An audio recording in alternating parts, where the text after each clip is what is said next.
Penuntun Saat Teduh Sinode Gereja Kristen Jakarta, Kamis 14 Januari 2021. Menang atas pencobaan. Lukas 4 ayat 1-13.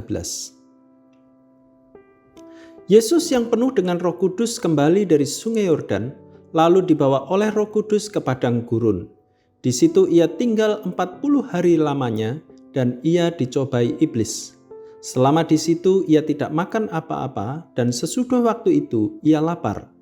Lalu berkatalah iblis kepadanya, "Jika engkau anak Allah, suruhlah batu ini menjadi roti." Jawab Yesus kepadanya, "Ada tertulis manusia hidup bukan dari roti saja." Kemudian ia membawa Yesus ke suatu tempat yang tinggi dan dalam sekejap mata ia memperlihatkan kepadanya semua kerajaan dunia. Kata iblis kepadanya, "Segala kuasa itu serta kemuliaannya akan kuberikan kepadamu, sebab semuanya itu telah diserahkan kepadaku dan aku memberikannya kepada siapa saja yang kukehendaki. Jadi, jikalau engkau menyembah aku, seluruhnya itu akan menjadi milikmu." Tetapi Yesus berkata kepadanya, "Ada tertulis, engkau harus menyembah Tuhan Allahmu dan hanya kepada Dia sajalah engkau berbakti." Kemudian ia membawa Yesus ke Yerusalem dan menempatkan dia di bubungan bait Allah, lalu berkata kepadanya, "Jika engkau anak Allah, jatuhkanlah dirimu dari sini ke bawah, sebab ada tertulis mengenai engkau, ia akan memerintahkan malaikat-malaikatnya untuk melindungi engkau, dan mereka akan menatang engkau di atas tangannya, supaya kakimu jangan terantuk kepada batu." Yesus menjawabnya katanya, "Ada firman, jangan engkau mencobai Tuhan Allahmu." Sesudah iblis mengakhiri semua pencobaan itu, ia mundur daripadanya dan menunggu waktu yang baik. Ada hal yang unik mengenai kehidupan dan awal pelayanan Yesus menurut Injil Sinoptik Matius, Markus, dan Lukas. Yesus menerima baptisan sebagai tanda ketaatan kepada kehendak Allah. Matius pasal 3 ayat yang ke-15. Yesus Kristus dimeteraikan oleh Roh Kudus dan diproklamirkan oleh Bapa. Lukas pasal 3 ayat 22. Kemudian Roh Kudus membawa Yesus ke padang gurun. Di sana Yesus dicobai oleh iblis. Lukas pasal 4 ayat yang kedua. Apa tujuan pencobaan tersebut? Secara eksplisit memang tidak terlihat jelas alasan dan tujuan pencobaan atas Yesus. Namun kita bisa menarik pelajaran yang penting dari kisah pencobaan Yesus di padang gurun.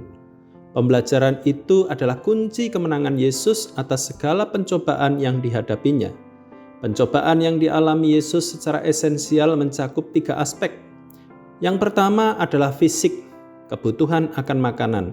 Kedua, identitas diri, Yesus sebagai anak Allah. Ketiga, popularitas sebagai orang yang penuh kuasa dan kemuliaan yang dapat diperolehnya dengan cara menyembah iblis.